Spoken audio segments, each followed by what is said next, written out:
Hey everybody, it's Master Gallengeist here, bringing you my review of the anime JoJo's Bizarre Adventure Part 3, Stardust Crusaders. And I enjoyed this part of JoJo's. It still had kind of the problems of pacing, pretty much. I don't think that it needed to be as long episode-wise, almost 50 episodes, though granted it did follow with the length of what their adventure was supposed to be, an around the world kind of thing. They had 50 days to kind of save someone, but it just felt that like in certain parts there really didn't need to be part twos, because an issue that was like in the other parts of, okay, one person definitely has the upper hand and then suddenly the roles kind of reverse. That keeps happening throughout here, but those are kind of like my biggest issues. So we start off this part and we have that Joseph is in Japan because his daughter Holly has called him because her son is in prison for like beating up hoodlums and stuff's going crazy. And we find out that he's keeping himself in there because he believes he's possessed. Well, Joseph has brought a friend along, Abdal, and they pretty much give him the lowdown of what is going to be going on through kind of the biggest part of this series of stands, physical representations of a person's soul.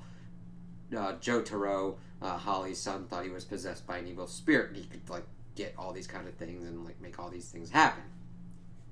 And no, he explains it, and it's like, oh, okay, cool, whatever. So they kind of go back to Holly's house, and while they're kind of visiting and everything, she falls ill, and we find out that she has a stand that's awakening, but she's not strong enough to like control it, and it's killing her.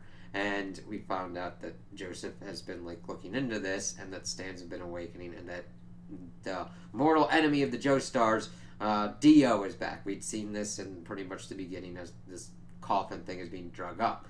Now, the biggest kind of problem as we get into it is we know that Dio has put his head on Jonathan Joestar's body, and that's what's pretty much doing a kind of giant stand reverb. Since he got his stand, that sends out the other in the Joestar line to get their stands to awaken.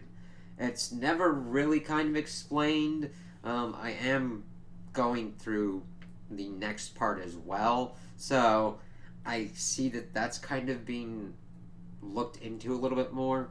But in this part of the series, we don't really get any kind of explanation other than somehow Dio got a stand, and that sets off what's going on for the adventure. So when I'm first introduced to Jotaro, I don't really like him that much. He calls his mom a bitch, and that's pretty much the extent that we had from him. He's like walking around, girls are pretty much like, hey, Jotaro! And fucking dude is like, holy fucking shit.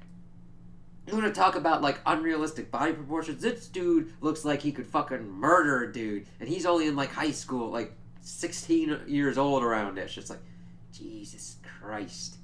So, he goes back to school with his stand, and he gets set upon by Kakyoin, and he's pretty much sent there by Dio to take him out.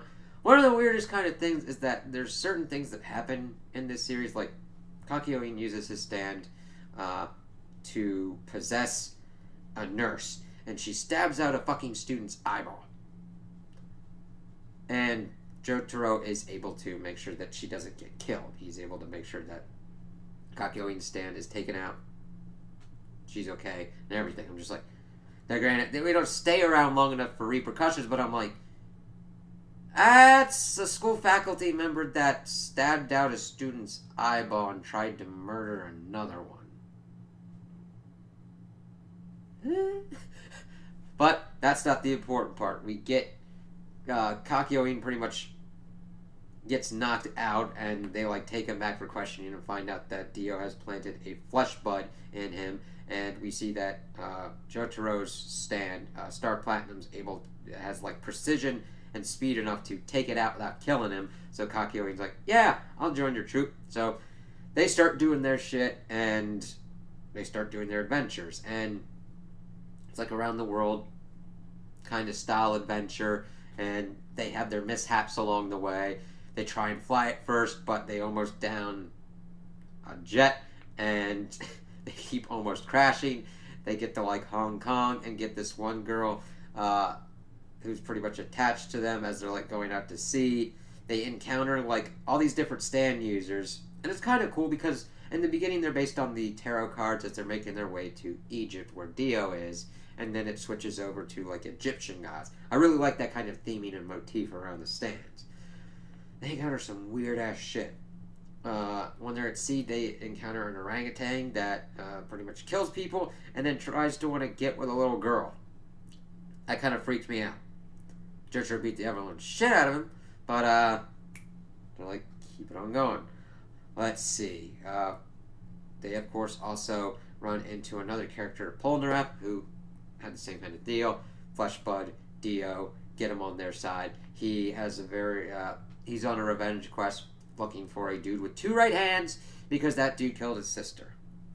They don't get into that effect until we get to India, where they do find him and this other dude, the dude who he's got to stand with 2 right hands, and he's like with another character as well because of Polnareff's penchant for revenge.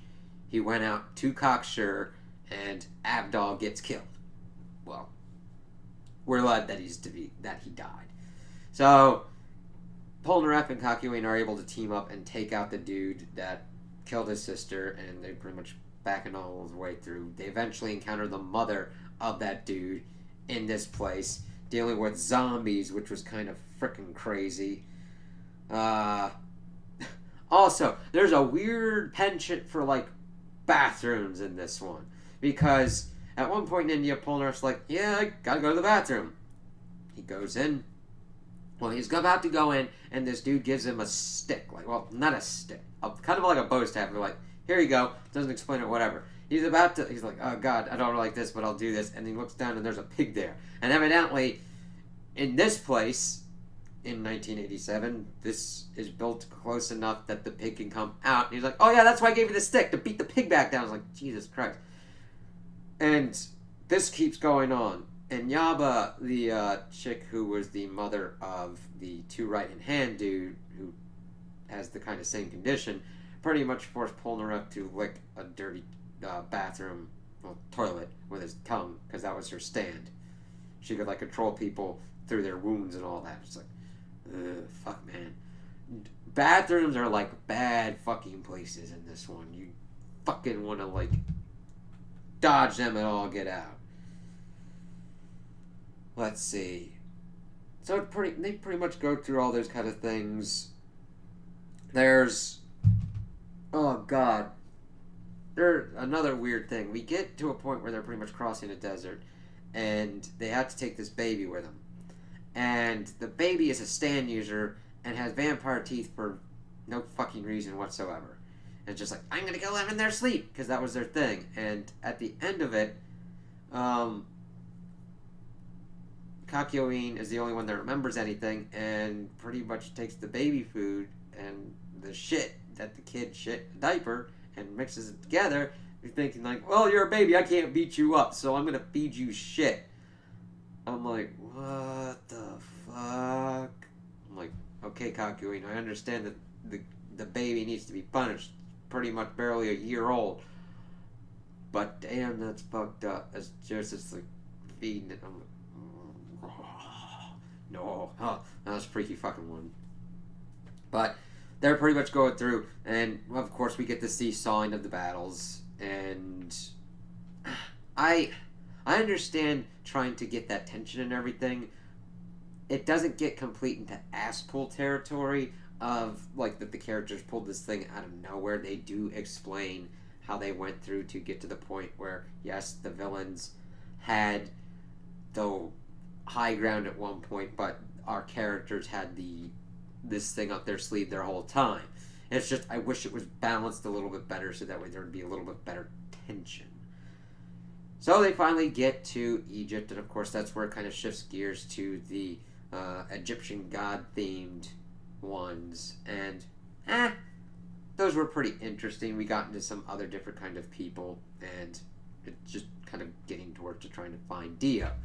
We also got another character introduced, Iggy, who is a dog that's got a stand. Yeah, you don't really get too much into him until pretty much towards the end of the series. Well, the end of this part of the series. Abdal also wasn't dead and comes back to assist. He was pretty much grazed, and at one point, like when he's brought back into it, he does these weird kind of things, like this kind of like kind of thing, like this weird kind of like tick thing, and then doesn't do it afterwards. I understand. I think they were trying to do like, oh, okay, here's some repercussions for almost getting fucking shot in the head. But I'm just like, all right, we got that. And just seeing it kind of beef up, we see kind of better things going on. We get to a point where like Iggy fights like this one animal that was guarding Dio's palace, and that was kind of nuts. Lost one of his paws to it, but he was able to beat it. Let's see here. Oh, there was one where this Alessio dude was like an asshole and would pick on people who were weaker than him, and pretty much turned Polnareff into a kid and turned this one lady into a fetus. That was a freaky episode, and it was very uncomfortable. I'm like, Polnareff won in the end, but it was just like, what the fuck? Mainly because he was able to hold out long enough to Jotaro got like turned into like age 7 and still beat the shit out of the motherfucker. It's just like, what the fuck, man? There was like this. I understand that like this show gets into some weird shit, but like from the first 2 parts, this just kind of like amped it up, and it's like not completely out of bounds levels, but it's like, what the fuck is going on in here? So we finally get them into Dio's mansion, and one of the weirder parts is there are these 2 brothers, like Darby the Elder and Darby the Younger. Darby the Elder, I liked how he was handled better because he was like a gambling dude. Once they won, all of the souls kind of disappeared. They fight Darby the Younger, and we don't get the understanding of like what happened to the other souls because he put them in puppets where the other dude put them into like poker chips. I'm like, okay, that's kind of a weird thing, but eh. We also get one that was like, I don't know if it was called Vanilla Ice or Cool Ice, because on Netflix it had some kind of weird differences on what is called what. But he was a dude who's like, I'm completely loyal to Dio, and Dio's like, yeah, I kind of. We see as we get towards the end that Dio needs the Joestar blood to completely control Jonathan's body, which, by the way, it never really explains how Dio was able to get Jonathan's head off of his body. Now, granted, he could have pretty much just gnawed off Jonathan's head and put his on top of it. It's just like, okay, it would have been interesting to have just like a little bit more. I don't need everything explained, but I'm just like, Dio was ahead. That's going to be pretty hard to, no, he would have had to done that before that fucking thing went up like a boss. There's some weird shit that happens with that. Because back on that ship, Jonathan was cradling Dio's head. And of course we see like the things floating to the bottom. But in order to like got into the thing, Dio would have had to like ripped off Jonathan's head to put it on his body, put his head on Jonathan's body, and gotten into. Yeah. Sorry, just had to think about that. But he needs a Joestar Line's blood, even though this dude's like, oh, I will give you my blood.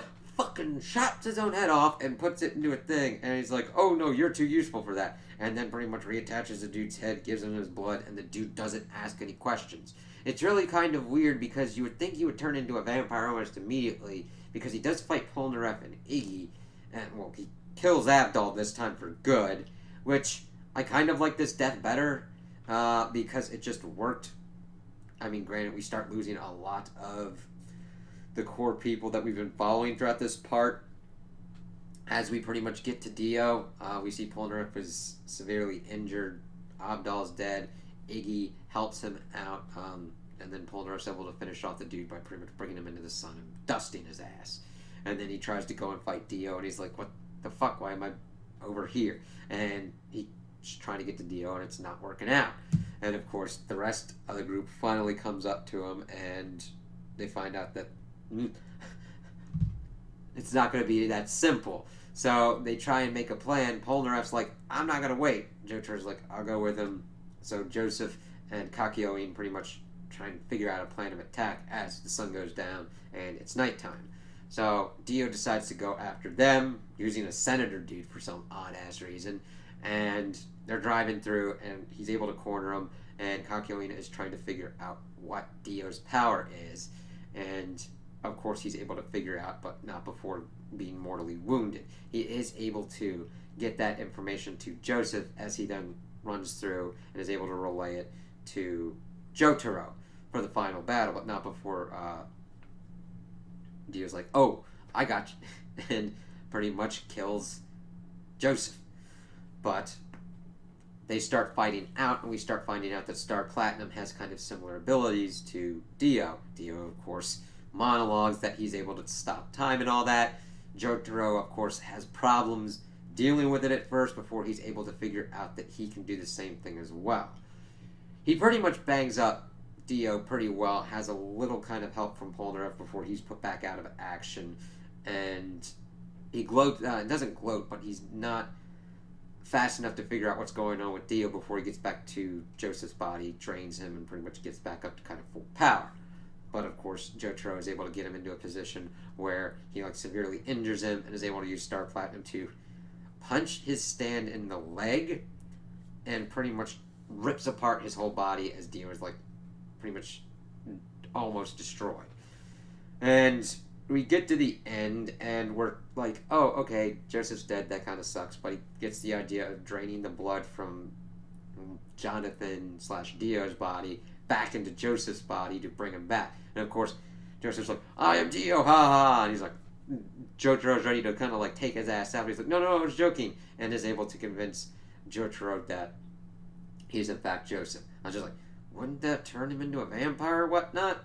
Now, granted, he didn't have the blood that long, but it's kind of like, okay, that's interesting.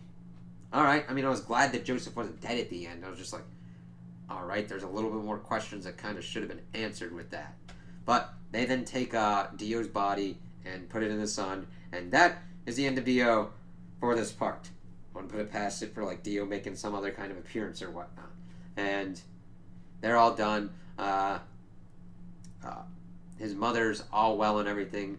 Polnareff, Joseph, and Jotaro have a nice kind of companionly goodbye as they're going their separate ways, and they kind of just flit off. So I enjoyed this for the funny moments and everything, and mostly the characters, seeing Joseph in a bathroom at one point. It's like, it's just a hole in the ground.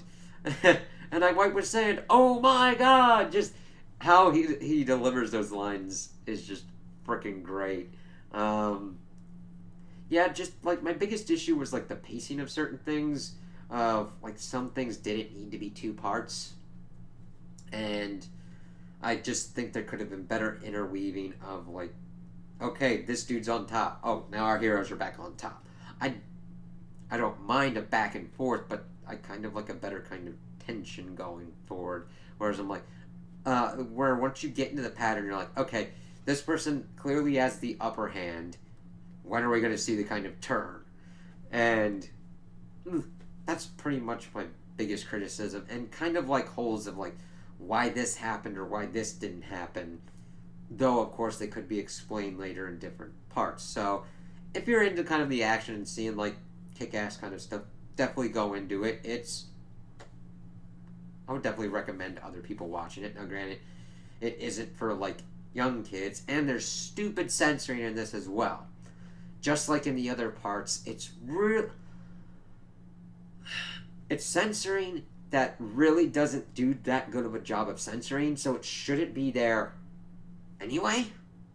And it's just kind of useless while it's there. I'm just I'm already watching a vampire that put its head on someone else's body. We see shit, we see blood, we see freaky ass shit going on. Just let it be. These people are dealing with some messed up fucking situations. We understand that fact. We have accepted that fact.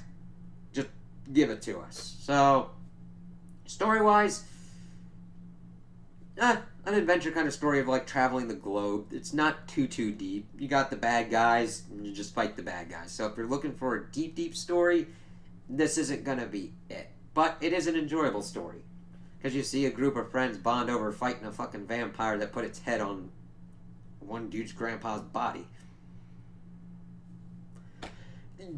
That explanation alone is just kind of crazy enough to be like, okay, let's kind of see what's going on here. So those are my opinions on the anime. Tell me what you guys think in the comments below. If you liked it, if you didn't like it, if you agree with me, if you disagree with me. Also like and subscribe, and I hope you have a good day.